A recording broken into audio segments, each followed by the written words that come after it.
Alors le muguet, sachez-le, qui est une fleur toxique, comme il en existe beaucoup d'autres. Sur 6000 espèces recensées en France, eh bien 200 sont considérées comme nocives pour l'homme.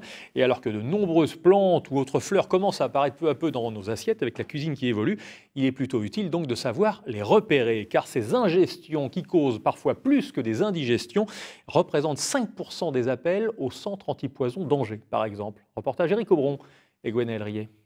Il y a les taches rouges, Oui. première chose. Et la deuxième, c'est qu'il y a une petite pruine blanche, comme sur les prunes rouges. On la confond souvent avec du persil, mais lorsqu'elle est ingérée, la ciguë peut provoquer de graves problèmes respiratoires.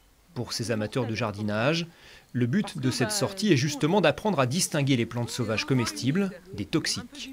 On apprend des choses nouvelles, mais il y a des confirmations, si vous voulez, par rapport à certaines plantes. Au printemps, bon nombre de ces végétaux sont à la portée des cueilleurs dans les fossés ou les milieux humides. Mais comme pour les champignons, la prudence est de mise. Il faut parfois toucher ou sentir pour faire la différence. Une chose vraiment que je propose aux gens, c'est de connaître une plante sur tout un cycle de végétation avant de la cueillir. C'est-à-dire je sais la reconnaître en feuilles, en fleurs, en graines éventuellement.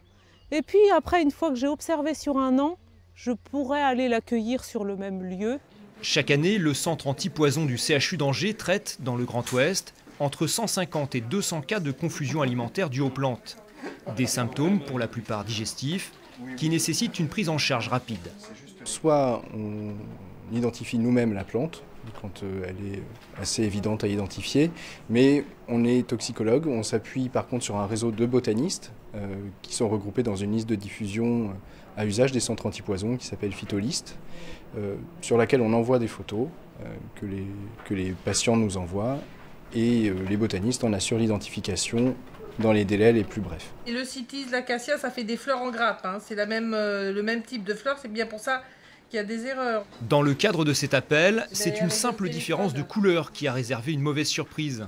Si la fleur blanche de l'acacia s'avère délicieuse cuisinée en beignet, la jaune du cytis en revanche est particulièrement nocive.